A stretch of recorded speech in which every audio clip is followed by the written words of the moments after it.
It was clear that the sleigh from Waymore had not come, and the shivering young traveler from Boston, who had so confidently counted on jumping into it when he left the train at Northridge Junction, found himself standing alone on the open platform, exposed to the full assault of nightfall and winter. The blast that swept him came off New Hampshire snowfields and ice-hung forests. It seemed to have traversed interminable leagues of frozen silence, filling them with the same cold roar and sharpening its edge against the same bitter black and white landscape. Dark, searching, and sword-like, it alternately muffled and harried its victim, like a bullfighter now whirling his cloak and now planting his darts. This analogy brought home to the young man the fact that he himself had no cloak, and that the overcoat in which he had faced the relatively temperate airs of Boston seemed no thicker than a sheet of paper on the bleak heights of Northridge. George Faxon said to himself that the place was uncommonly well named. It clung to an exposed ledge over the valley from which the train had lifted him, and the wind combed it with teeth of steel that he seemed actually to hear scraping against the wooden sides of the station. Other building there was none. The village lay far down the road, and thither, since the Waymore sleigh had not come, Faxon saw himself under the immediate necessity of plodding through several feet of snow. He understood well enough what had happened at Waymore. His hostess had forgotten that he was coming. Young as Faxon was, this sad lucidity of soul had been acquired as the result of long experience, and he knew that the visitors who can least afford to hire a carriage are almost always those whom their hosts forget to send for. Yet to say Mrs. Colm had forgotten him was perhaps too crude a way of putting it. Similar incidents led him to think that she had probably told her maid to tell the butler to telephone the coachman, to tell one of the grooms, if no one else needed him, to drive over to Northridge to fetch the new secretary. But on a night like this, what groom who respected his rights would fail to forget the order? Faxon's obvious course was to struggle through the drifts to the village, and there rout out a sleigh to convey him to Waymore. But what if, on his arrival at Mrs. Colm's, no one remembered to ask him what this devotion to duty had cost? That, again, was one of the contingencies he had expensively learned to look out for, and the perspicacity so acquired told him it would be cheaper to spend the night at the Northridge Inn and advise Mrs. Colm of his presence there by telephone. He had reached this decision, and was about to entrust his luggage to a vague man with a lantern who seemed to have some loose connection with the railway company, when his hopes were raised by the sound of sleigh bells. 2 vehicles were just dashing up to the station, and from the foremost there sprang a young man swathed in furs. "Waymore? No, these are not the Waymore sleighs." The voice was that of the youth who had jumped to the platform, a voice so agreeable that in spite of the words it fell reassuringly on Faxon's ears.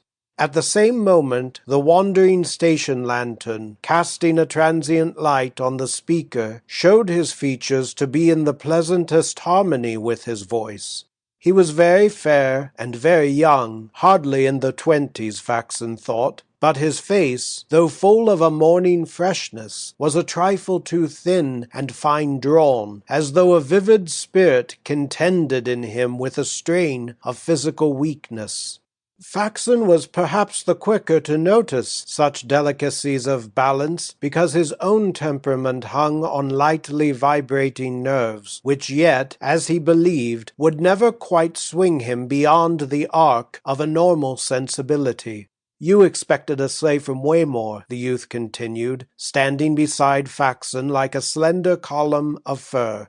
Mrs. Colm's secretary explained his difficulty, and the newcomer brushed it aside with a contemptuous, "Oh, Mrs. Colm," that carried both speakers a long way toward reciprocal understanding. "But then you must be," the youth broke off with a smile of interrogation. The new secretary? "Yes, but apparently there are no notes to be answered this evening." Faxon's laugh deepened the sense of solidarity which had so promptly established itself between the two. The newcomer laughed also. "Mrs. Colm," he explained, "was lunching at my uncle's today, and she said you were due this evening. But 7 hours is a long time for Mrs. Colm to remember anything." "Well," said Faxon philosophically, "I suppose that's one of the reasons why she needs a secretary, and I've always the inn at Northridge," he concluded. The youth laughed again. He was at the age when predicaments are food for gaiety. "Oh, but you haven't, though. It burned down last week."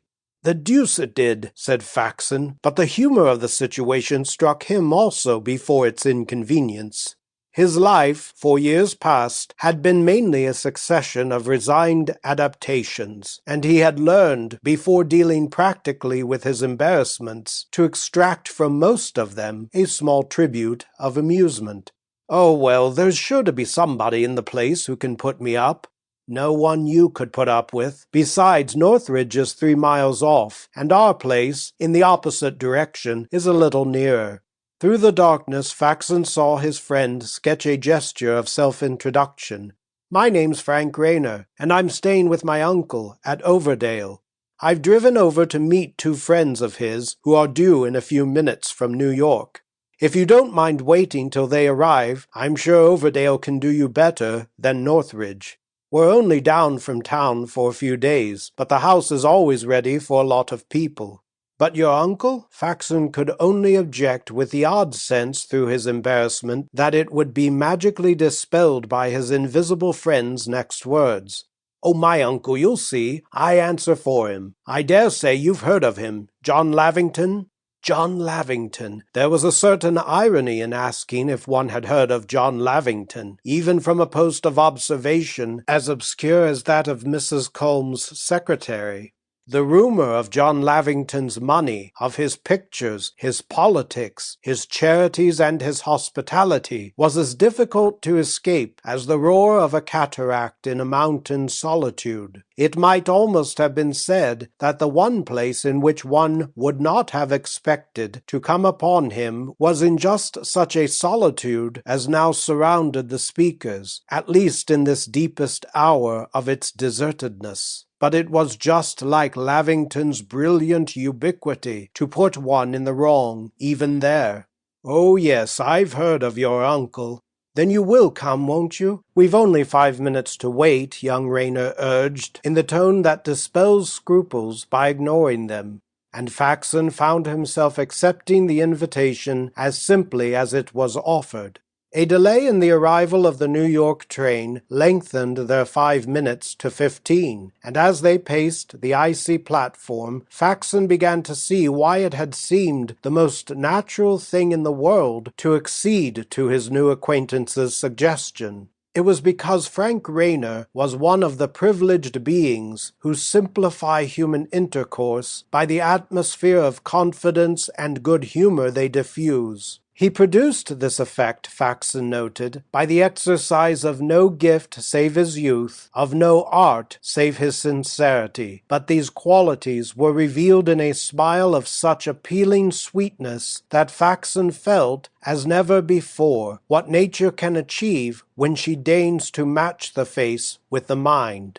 He learned that the young man was the ward and only nephew of John Lavineton, with whom he had made his home since the death of his mother, the great man's sister.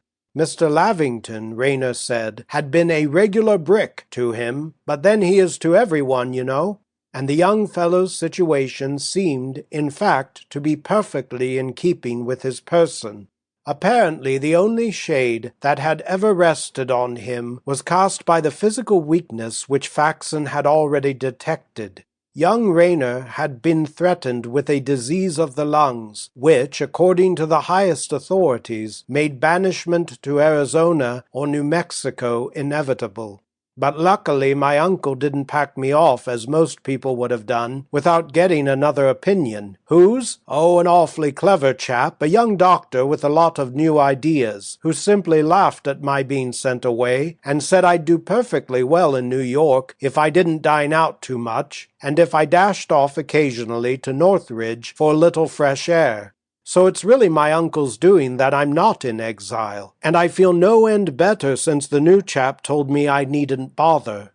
Young Reiner went on to confess that he was extremely fond of dining out, dancing, and other urban distractions, and Faxon, listening to him, concluded that the physician who had refused to cut him off altogether from these pleasures was probably a better psychologist than his seniors. All the same, you ought to be careful, you know. The sense of elder brotherly concern that forced the words from Faxon made him, as he spoke, slip his arm impulsively through Frank Reiner's. The latter met the movement with a responsive pressure. "Oh, I am, awfully, and then my uncle has such an eye on me." "But if your uncle has such an eye on you, what does he say to your swallowing knives out here in this Siberian wild?" Reiner raised his fur coat with a careless gesture. "It's not that does it. The cold's good for me." "And it's not the dinners and dances? What is it, then?" Faxon good-humoredly insisted, to which his companion answered with a laugh. "Well, my uncle says it's being bored, and I rather think he's right." His laugh ended in a spasm of coughing and a struggle for breath that made Faxon, still holding his arm, guide him hastily into the shelter of the fireless waiting-room. Young Reiner had dropped down on the bench against the wall, and pulled off one of his fur gloves to grope for a handkerchief. He tossed aside his cap and drew the handkerchief across his forehead, which was intensely white and beaded with moisture, though his face retained a healthy glow. But Faxon's gaze remained fastened to the hand he had uncovered. It was so long, so colourless, so wasted, so much older than the brow he passed it over. "It's queer, a healthy face, but dying hands," the secretary mused. He somehow wished young Reiner had kept on his glove. The whistle of the express drew the young men to their feet, and the next moment 2 heavily furred gentlemen had descended to the platform and were breasting the rigour of the night. Frank Reiner introduced them as Mr. Grisben and Mr. Balch, and Faxon, while their luggage was being lifted into the second sleigh, discerned them by the roving lantern gleam to be an elderly grey-headed pair, apparently of the average prosperous business cut. They saluted their host's nephew with friendly familiarity, and Mr. Grisben, who seemed the spokesman of the two, ended his greeting with a genial, "And many more of them, dear boy," which suggested to Faxon that their arrival coincided with an anniversary. But he could not express the inquiry, for the seat allotted him was at the coachman's side, while Frank Reiner joined his uncle's guests inside the sleigh. A swift flight behind such horses as one could be sure of John Lavineton's having brought them to tall gate-posts, an illuminated lodge, and an avenue on which the snow had been levelled to the smoothness of marble. At the end of the avenue the long house loomed through trees, its principal bulk dark but one wing sending out a ray of welcome. And the next moment Faxon was receiving a violent impression of warmth and light, of hothouse plants, hurrying servants, a vast spectacular oak hall like a stage setting, and in its unreal middle distance a small concise figure, correctly dressed, conventionally featured, and utterly unlike his rather florid conception of the great John Lavineton. The shock of the contrast remained with him through his hurried dressing in the large, impersonally luxurious bedroom to which he had been shown. "I don't see where he comes in," was the only way he could put it, so difficult was it to fit the exuberance of Lavineton's public personality into his host's contracted frame and manner. Mr. Lavineton, to whom Faxon's case had been rapidly explained by young Reiner, had welcomed him with a sort of dry and stilted cordiality that exactly matched his narrow face, his stiff hand, the whiff of scent on his evening handkerchief. "Make yourself at home, he had repeated, in a tone that suggested on his own part a complete inability to perform the feat he urged on his visitor. "Any friend of Frank's? Delighted. Make yourself thoroughly at home." Chapter 2. In spite of the balmy temperature and complicated conveniences of Faxon's bedroom, the injunction was not easy to obey. It was wonderful luck to have found a night's shelter under the opulent roof of Overdale, and he tasted the physical satisfaction to the full. But the place, for all its ingenuities of comfort, was oddly cold and unwelcoming. He couldn't have said why, and could only suppose that Mr. Lavineton's intense personality, intensely negative, but intense all the same, must, in some occult way, have penetrated every corner of his dwelling. Perhaps, though, it was merely that Faxon himself was tired and hungry, more deeply chilled than he had known till he came in from the cold, and unutterably sick of all strange houses and of the prospect of perpetually treading other people's stairs. "I hope you're not famished." Reiner's slim figure was in the doorway. "My uncle has a little business to attend to with Mr. Grisben, and we don't dine for half an hour. Shall I fetch you, or can you find your way down? Come straight to the dining room, the second floor on the left of the long gallery." He disappeared, leaving a ray of warmth behind him, and Faxon, relieved, lit a cigarette and sat down by the fire. Looking about with less haste, he was struck by a detail that had escaped him. The room was full of flowers, a mere bachelor's room, in the wing of a house, opened only for a few days, in the dead middle of a New Hampshire winter.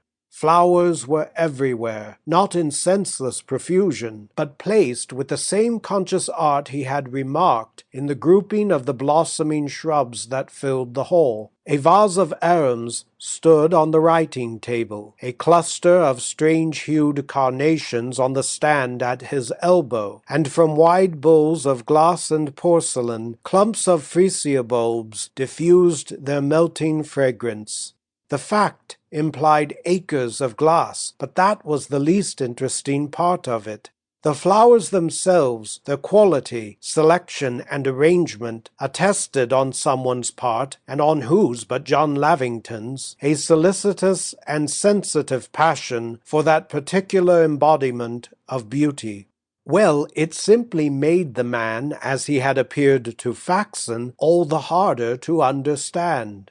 The half-hour elapsed, and Faxon, rejoicing at the near prospect of food, set out to make his way to the dining-room. He had not noticed the direction he had followed in going to his room, and was puzzled, when he left it, to find that two staircases, of apparently equal importance, invited him. He chose the one to the right, and reached, at its foot, a long gallery such as Reiner had described. The gallery was empty. The doors down its length were closed, but Reiner had said the second to the left, and Faxon, after pausing for some chance enlightenment, which did not come, laid his hand on the second knob to the left. The room he entered was square, with dusky picture-hung walls. In its center, about a table lit by veiled lamps, he fancied Mr. Lavineton and his guests to be already seated at dinner. Then he perceived that the table was covered not with viands, but with papers, and that he had blundered into what seemed to be his host's study. As he paused in the irresolution of embarrassment, Frank Reiner looked up. "Oh, there's Mr. Faxon. Why not ask him?" Mr. Lavineton, from the end of the table, reflected his nephew's smile in a glance of impartial benevolence. "Certainly. Come in, Mr. Faxon, if you won't think it a liberty." Mr. Grisben, who sat opposite his host, turned his solid head toward the door. "Of course Mr. Faxon's an American citizen?" Frank Reiner laughed. "That's all right. "Oh no, not one of your pinpointed pens, Uncle Jack. Haven't you got a quill somewhere?" Mr. Balch, who spoke slowly and as if reluctantly, in a muffled voice of which there seemed to be very little left, raised his hand to say, "One moment, you acknowledge this to be—" "My last will and testament?" Reiner's laugh redoubled. "Well, I won't answer for the last. It's the first one, anyway." "It's a mere formula," Mr. Balch explained. "Well, here goes." Reiner dipped his quill in the inkstand his uncle had pushed in his direction, and dashed a gallant signature across the document. Faxon, understanding what was expected of him, and conjecturing that the young man was signing his will on the attainment of his majority, had placed himself behind Mr. Grisben, and stood awaiting his turn to affix his name to the instrument. Reiner, having signed, was about to push the paper across the table to Mr. Balch, but the latter, again raising his hand, said in his sad, imprisoned voice, "The seal." "Oh, does there have to be a seal?" Faxon, looking over Mr. Grisben at John Lavineton, saw a faint frown between his impassive eyes. "Really, Frank?" He seemed, Faxon thought, slightly irritated by his nephew's frivolity. "Who's got a seal?" Frank Reiner continued, glancing about the table. "There doesn't seem to be one here." Mr. Grisben interposed. "A wafer will do. Lavineton, you have a wafer?" Mr. Lavineton had recovered his serenity. "There must be some in one of the drawers, but I'm ashamed to say I don't know where my secretary keeps these things." He ought, of course, to have seen to it that a wafer was sent with the document. "Oh, hang it!" Frank Reiner pushed the paper aside. "It's the hand of God, and I'm hungry as a wolf. Let's dine first, Uncle Jack." "I think I've a seal upstairs," said Faxon suddenly. Mr. Lavineton sent him a barely perceptible smile. "So sorry to give you the trouble." "Oh, I say, don't send him after it now. Let's wait till after dinner." Mr. Lavineton continued to smile on his guest, and the latter, as if under the faint coercion of the smile, turned from the room and ran upstairs. Having taken the seal from his writing-case, he came down again, and once more opened the door of the study. No one was speaking when he entered.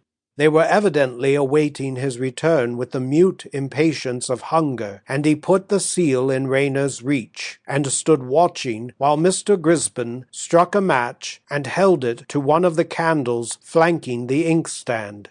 As the wax descended on the paper, Faxon remarked again the singular emaciation, the premature physical weariness, of the hand that held it. He wondered if Mr. Lavineton had ever noticed his nephew's hand, and if it were not poignantly visible to him now. With this thought in his mind, Faxon raised his eyes to look at Mr. Lavineton. The great man's gaze rested on Frank Reiner with an expression of untroubled benevolence, and at the same instant Faxon's attention was attracted by the presence in the room of another person, who must have joined the group while he was upstairs searching for the seal. The newcomer was a man of about Mr. Lavineton's age and figure, who stood directly behind his chair, and who, at the moment when Faxon first saw him, was gazing at young Reiner with an equal intensity of attention. The likeness between the two men, perhaps increased by the fact that the hooded lamps on the table left the figure behind the chair in shadow, struck Faxon the more because of the strange contrast in their expression.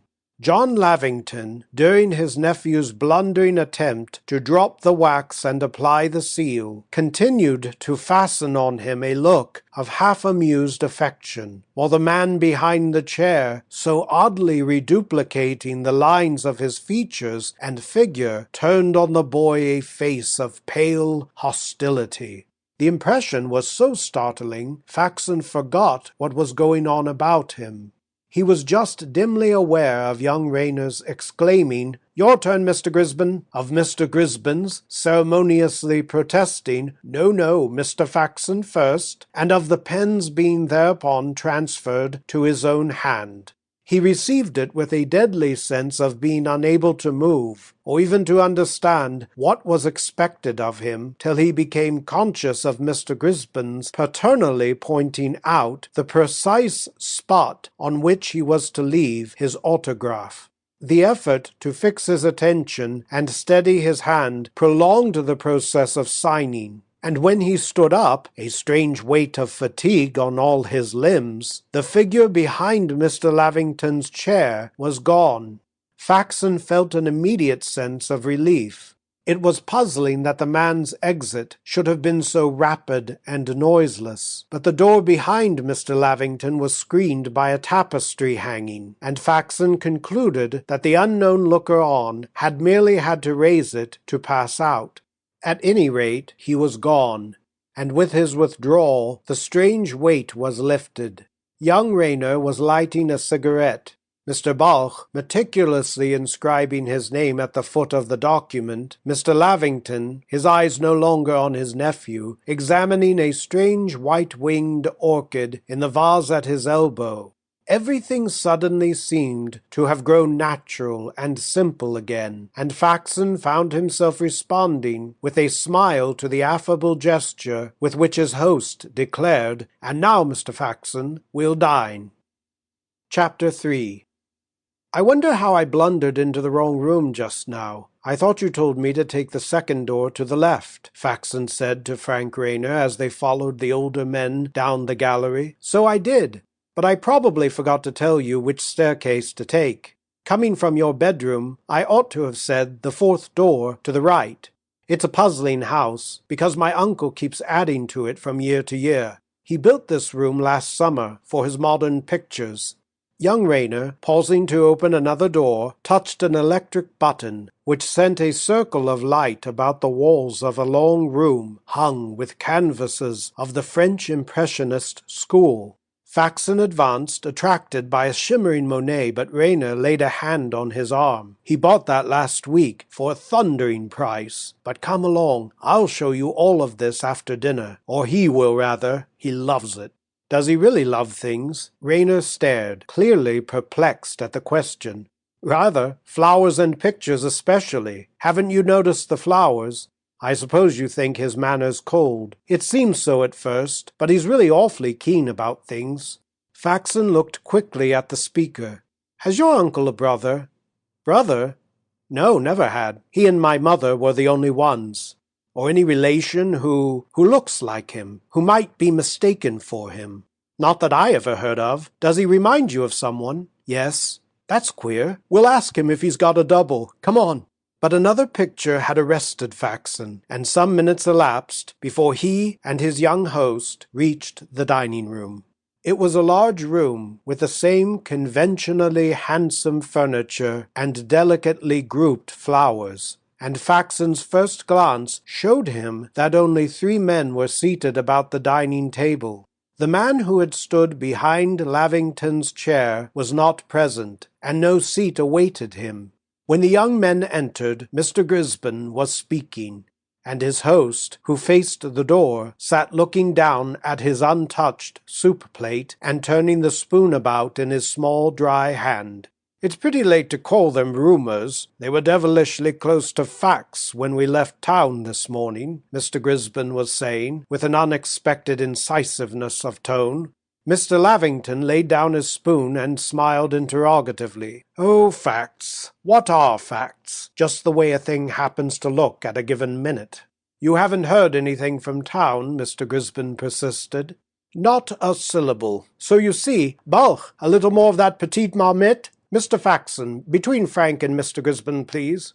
The dinner progressed through a series of complicated courses, ceremoniously dispensed by a stout butler attended by 3 tall footmen, and it was evident that Mr. Lavineton took a somewhat puerile satisfaction in the pageant. That, Faxon reflected, was probably the joint in his armour, that and the flowers. He had changed the subject, not abruptly, but firmly, when the young men entered, but Faxon perceived that it still possessed the thoughts of the two elderly visitors, and Mr. Balch presently observed, in a voice that seemed to come from the last survivor down a mine shaft, "If it does come, it will be the biggest crash since '93. Mr. Lavineton looked bored but polite. Wall Street can stand crashes better than it could then. It's got a robuster constitution. Yes, but, speaking of constitution, Mr. Grisben intervened. Frank, are you taking care of yourself? A flush rose to young Reiner's cheeks. Why, of course. Isn't that what I'm here for? You're here about 3 days in the month, aren't you? And the rest of the time it's crowded restaurants and hot ballrooms in town. I thought you were to be shipped off to New Mexico. Oh, I've got a new man who says that's all rot.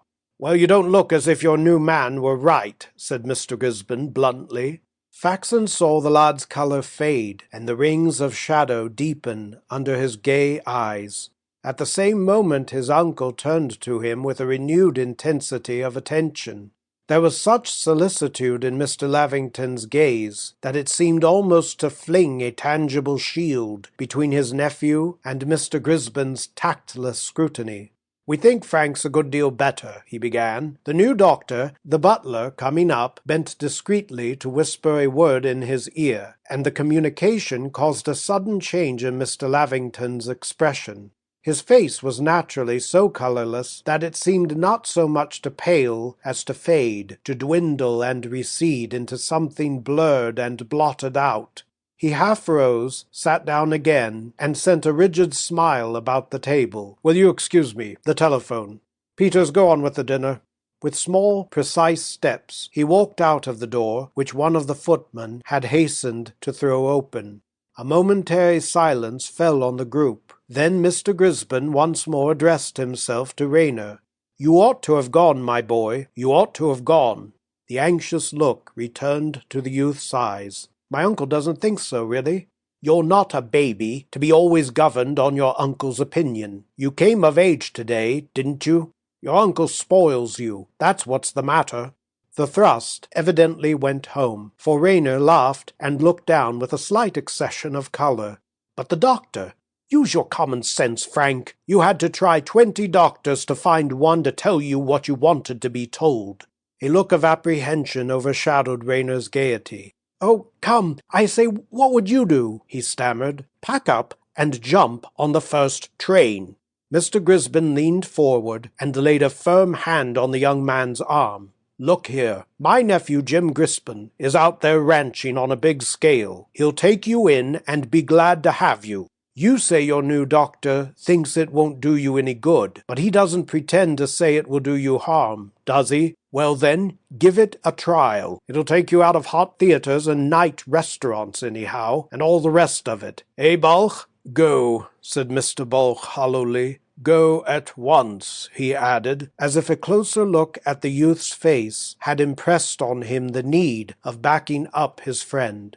Young Reiner had turned ashy pale. He tried to stiffen his mouth into a smile. "Do I look as bad as all that?" Mr. Grisben was helping himself to terrapin. "You look like the day after an earthquake," he added concisely. The terrapin had encircled the table, and been deliberately enjoyed by Mr. Lavineton's 3 visitors. Reiner, Faxon noticed, left his plate untouched before the door was thrown open to readmit their host. Mr. Lavineton advanced with an air of recovered composure. He seated himself, picked up his napkin, and consulted the gold-monogrammed menu. "No, don't bring back the fillet. Some terrapin, yes." He looked affably about the table. "Sorry to have deserted you, but the storm has played the deuce with the wires, and I had to wait a long time before I could get a good connection. It must be blowing up for a blizzard." "Uncle Jack," young Reiner broke in, "Mr. Grisben's been lecturing me." Mr. Lavineton was helping himself to terrapin. "Ah, what about?" "He thinks I ought to have given New Mexico a show." "I want him to go straight out to my nephew at Santa Paz, and stay there till his next birthday." Mr. Lavineton signed to the butler to hand the terrapin to Mr. Grisben, who, as he took a second helping, addressed himself again to Reiner. Jim's in New York now, and going back the day after tomorrow in Oliphant's private car. I'll ask Oliphant to squeeze you in if you'll go, and when you've been out there a week or two, in the saddle all day and sleeping 9 hours a night, I suspect you won't think much of the doctor who prescribed New York. Faxon spoke up, he knew not why. I was out there once. It's a splendid life. I saw a fellow, a really bad case, who'd been simply made over by it. It does sound jolly, Reiner laughed, a sudden eagerness of anticipation in his tone. His uncle looked at him gently. Perhaps Grisben's right. It's an opportunity. Faxon looked up with a start. The figure dimly perceived in the study was now more visibly and tangibly planted behind Mr. Lavineton's chair. That's right, Frank. You see, your uncle approves, and the trip out there with Oliphant isn't a thing to be missed. So drop a few dozen dinners and be at the Grand Central the day after tomorrow at 5. Mr. Grisben's pleasant grey eye sought corroboration of his host, and Faxon, in a cold anguish of suspense, continued to watch him as he turned his glance on Mr. Lavineton.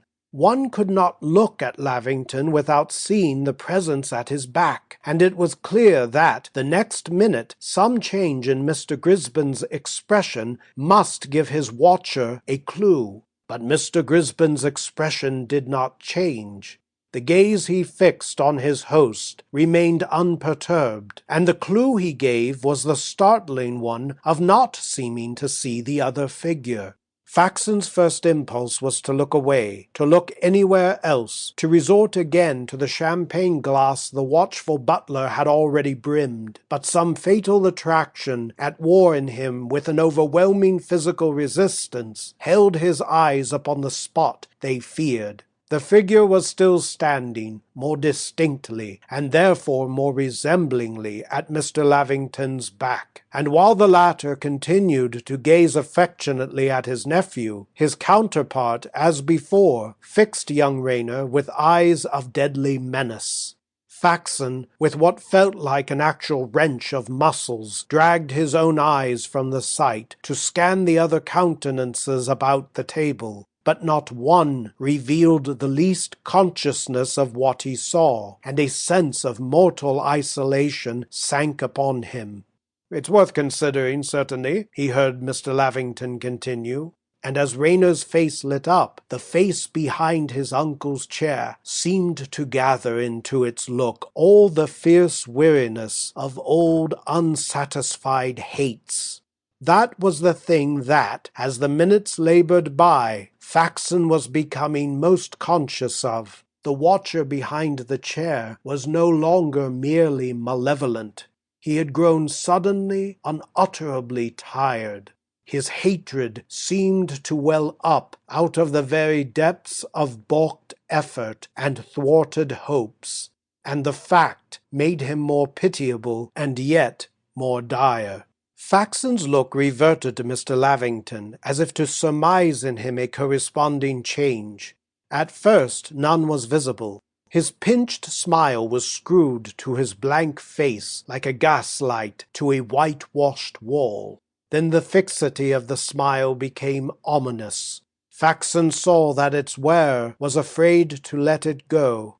It was evident that Mr. Lavineton was unutterably tired too, and the discovery sent a cold current through Faxon's veins. Looking down at his untouched plate, he caught the soliciting twinkle of the champagne glass, but the sight of the wine turned him sick.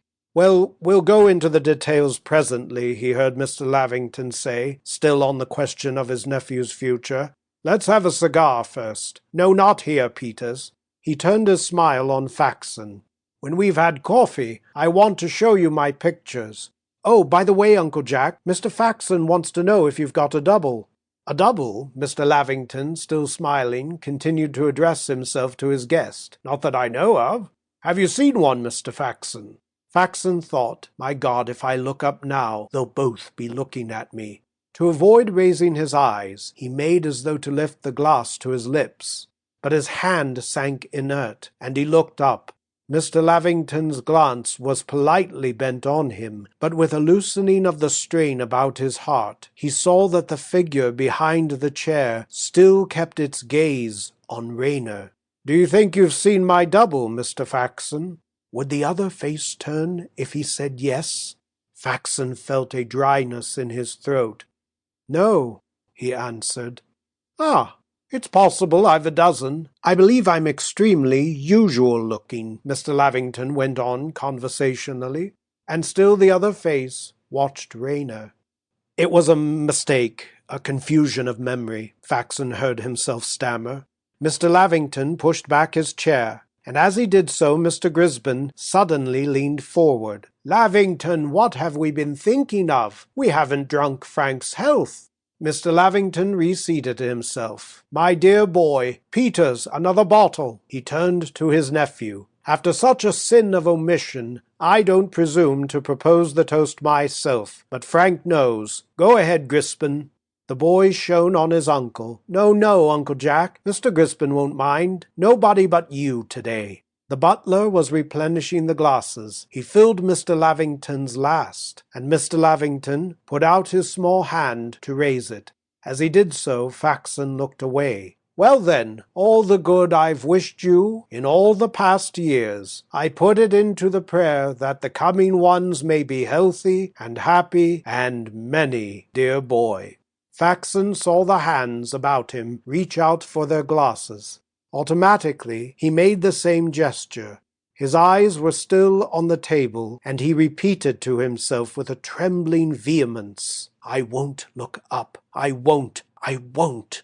His fingers clasped the stem of the glass and raised it to the level of his lips. He saw the other hands making the same motion. He heard Mr. Grisben's genial "Hear, hear," and Mr. Balch's hollow echo. He said to himself, as the rim of the glass touched his lips, "I won't look up. I swear I won't." And he looked. The glass was so full that it required an extraordinary effort to hold it there, brimming and suspended, during the awful interval before he could trust his hand to lower it again, untouched, to the table.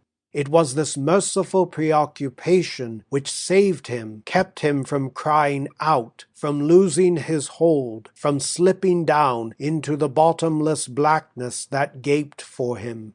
As long as the problem of the glass engaged him, he felt able to keep his seat, manage his muscles, fit unnoticeably into the group. But as the glass touched the table, his last link with safety snapped. He stood up and dashed out of the room. Chapter 4. In the gallery, the instinct of self-preservation helped him to turn back and sign to young Reiner not to follow. He stammered out something about a touch of dizziness, and joining them presently, and the boy waved an unsuspecting hand and drew back. At the foot of the stairs, Faxon ran against a servant. "I should like to telephone to Waymore," he said, with dry lips. "Sorry, sir. Wire's all down. We've been trying the last hour to get New York again for Mr. Lavineton." Faxon shot on to his room, burst into it, and bolted the door. The mild lamplight lay on furniture, flowers, books. In the ashes a log still glimmered. He dropped down on the sofa and hid his face. The room was utterly silent. The whole house was still. Nothing about him gave a hint of what was going on, darkly and dumbly, in the horrible room he had flown from. And with the covering of his eyes oblivion and reassurance seemed to fall on him. But they fell for a moment only. Then his lids opened again to the monstrous vision. There it was, stamped on his pupils. A part of him forever, an indelible horror, burnt into his body and brain. But why into his, just his? Why had he alone been chosen to see what he had seen? What business was it of his, in God's name?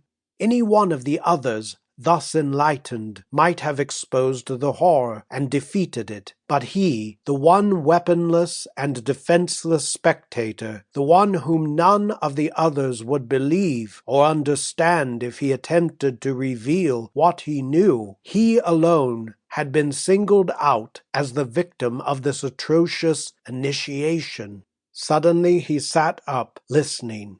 He had heard a step on the stairs.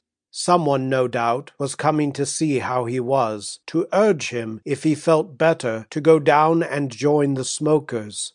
Cautiously he opened his door. Yes, it was young Reiner's step. Faxon looked down the passage, remembered the other stairway, and darted to it. All he wanted was to get out of the house. Not another instant would he breathe its abominable air. What business was it of his, in God's name? He reached the opposite end of the lower gallery, and beyond it saw the hall by which he had entered. It was empty, and on a long table he recognized his coat and cap among the furs of the other travelers. He got into his coat, unbolted the door, and plunged into the purifying night. The darkness was deep, and the cold so intense that for an instant it stopped his breathing. Then he perceived that only a thin snow was falling, and resolutely set his face for flight. The trees along the avenue dimly marked his way as he hastened with long strides over the beaten snow. Gradually, while he walked, the tumult in his brain subsided.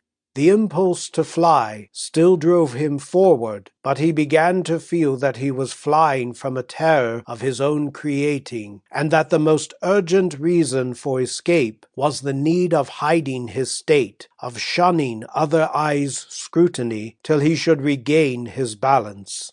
He had spent the long hours in the train in fruitless broodings on a discouraging situation, and he remembered how his bitterness had turned to exasperation when he found that the Waymore sleigh was not awaiting him.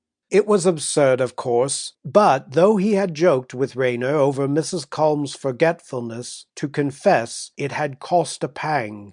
That was what his rootless life had brought him to. For lack of a personal stake in things, his sensibility was at the mercy of such trivial accidents. Yes, that, and the cold and fatigue, and absence of hope, and the haunting sense of starved aptitudes. All these had brought him to the perilous verge over which once or twice before his terrified brain had hung. Why else, in the name of any imaginable logic, human or devilish, should he, a stranger, be singled out for this experience? What could it mean to him? How was he related to it? What bearing had it on his case? Unless, indeed, it was just because he was a stranger everywhere, because he had no personal life, no warm, strong screen of private egotisms to shield him from exposure, that he had developed this abnormal sensitiveness to the vicissitudes of others. The thought pulled him up with a shudder. No, such a fate was too abominable. All that was strong and sound in him rejected it. 1,000 times better regard himself as ill, disorganized, deluded, than as the predestined victim of such warnings. He reached the gates and paused before the darkened lodge. The wind had risen and was sweeping the snow into his face in lacerating streamers. The cold had him in its grasp again, and he stood uncertain.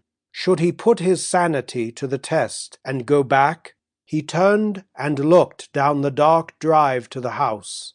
A single ray shone through the trees, evoking a picture of the lights, the flowers, the faces grouped about that fatal room. He turned and plunged out into the road. He remembered that about a mile from Overdale the coachman had pointed out the road to Northridge, and he began to walk in that direction. Once in the road, he had the gale in his face, and the wet snow on his moustache and eyelashes instantly hardened to metal.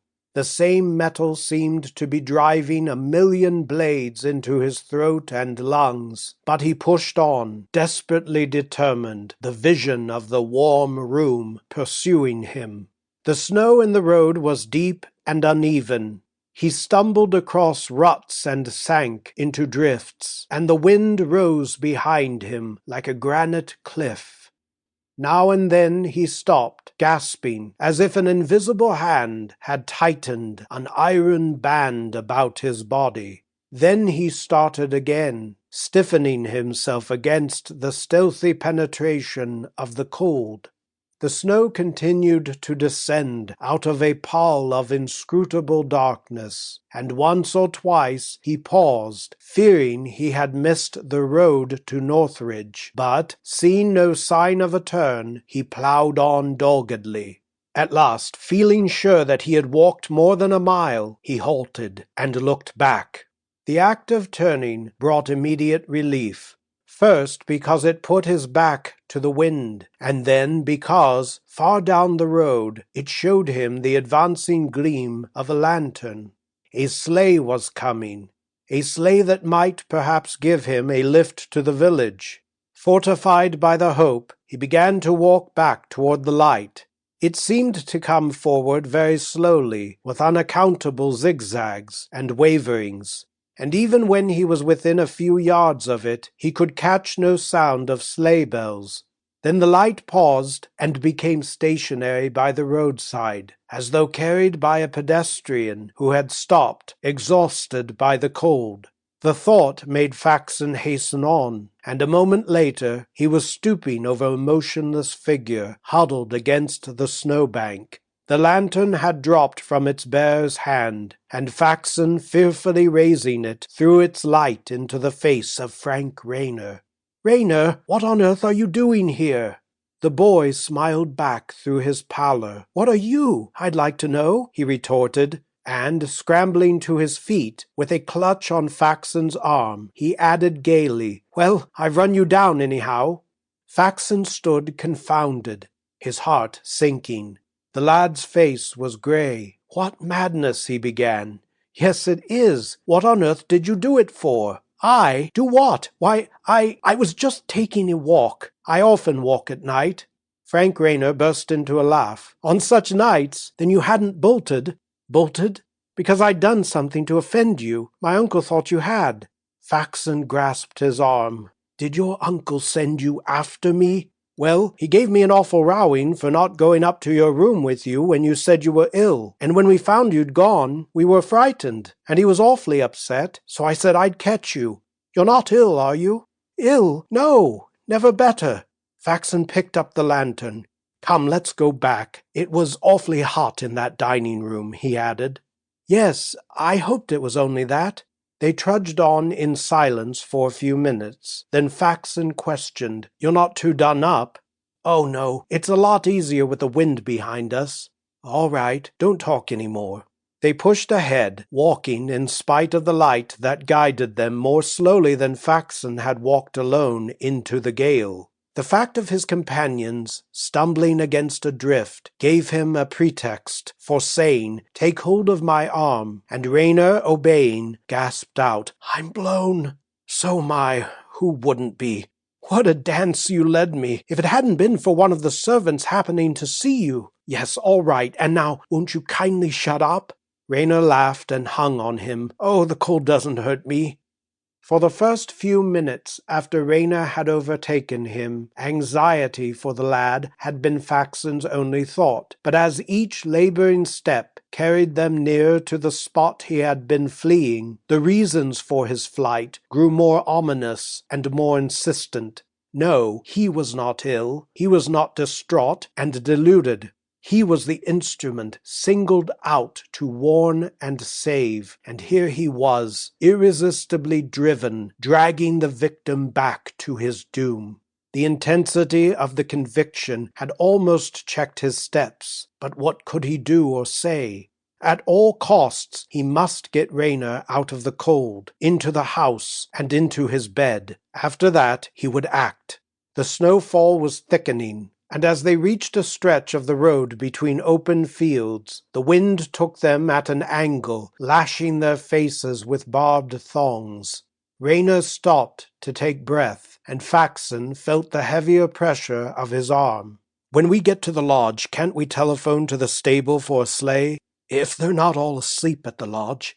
"Oh, I'll manage. Don't talk," Faxon ordered, and they plodded on.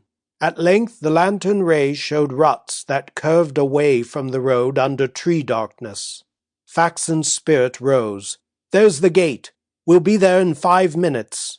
As he spoke, he caught about the boundary hedge the gleam of a light at the farther end of the dark avenue.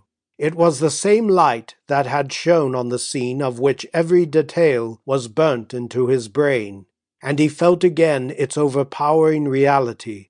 No, he couldn't let the boy go back. They were at the lodge at last, and Faxon was hammering on the door. He said to himself, "I'll get him inside first, and make them give him a hot drink.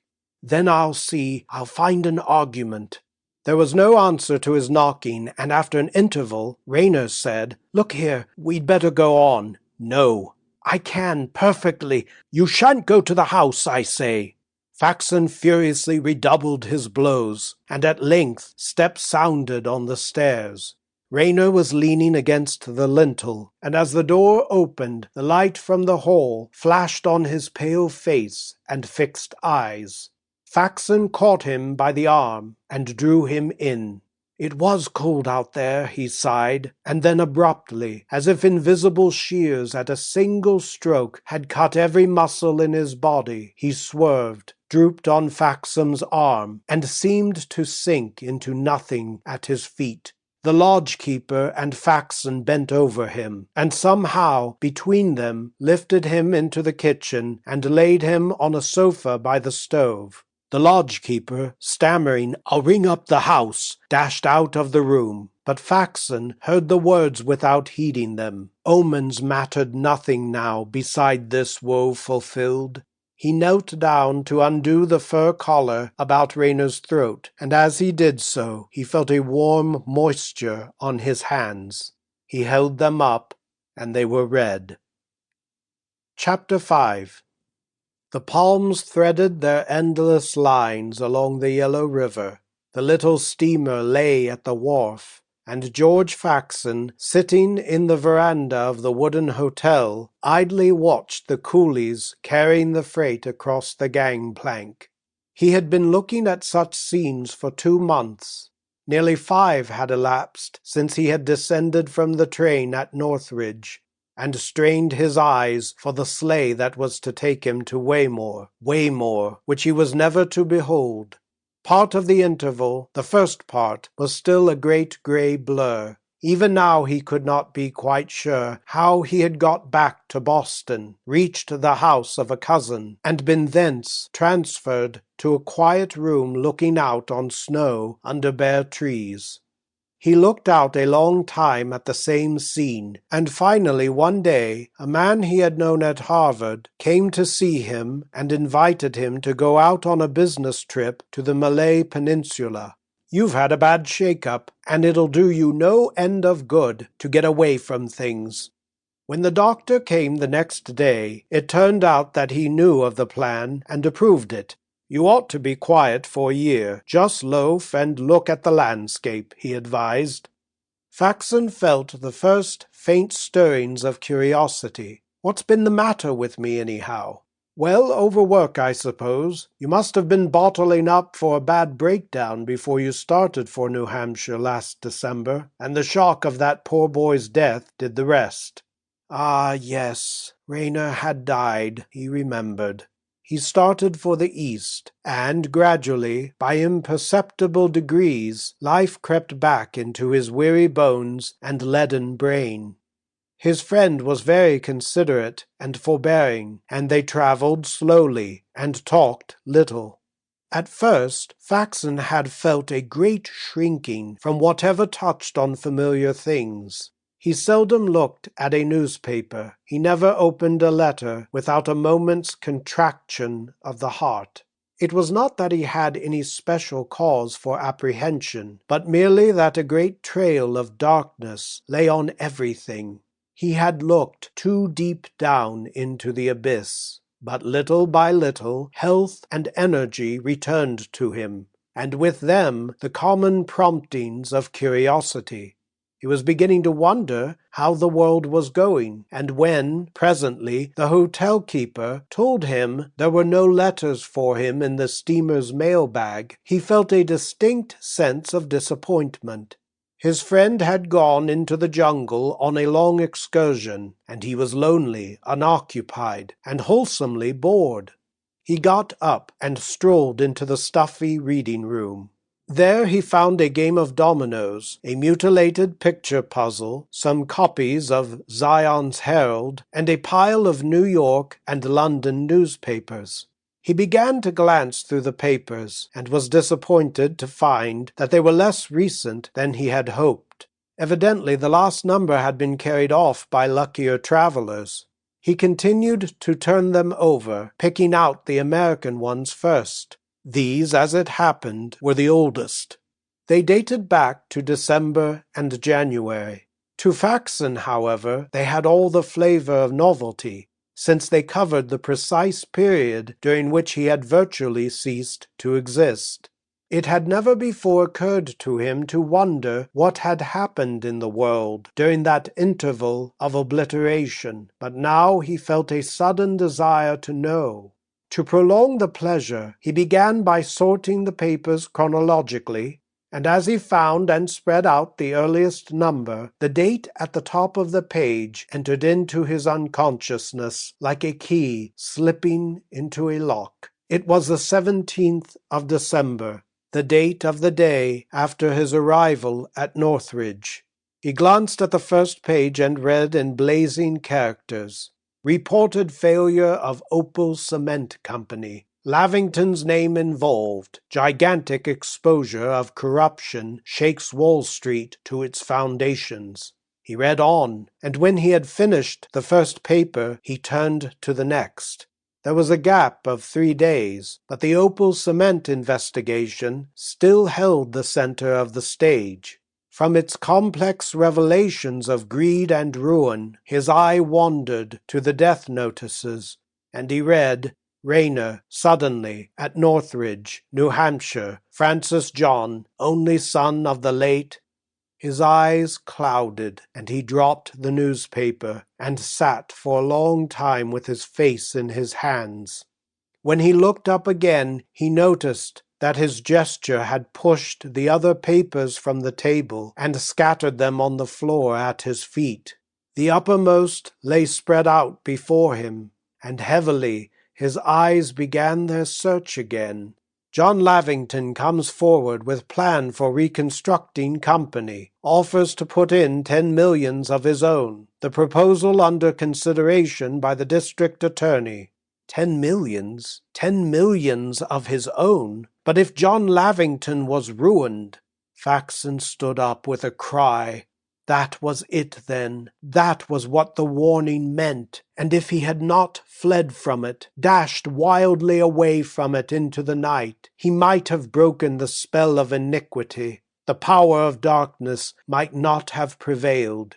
He caught up the pile of newspapers and began to glance through each in turn for the headline, "Wills admitted to probate." In the last of all, he found the paragraph he sought, and it stared up at him as if with Reiner's dying eyes. That was what he had done. The powers of pity had singled him out to warn and save, and he had closed his ears to their call, had washed his hands of it and fled. Washed his hands of it. That was the word. It caught him back to the dreadful moment in the lodge when, raising himself up from Reiner's side, he had looked at his hands and seen that they were red. End of The Triumph of Night by Edith Wharton.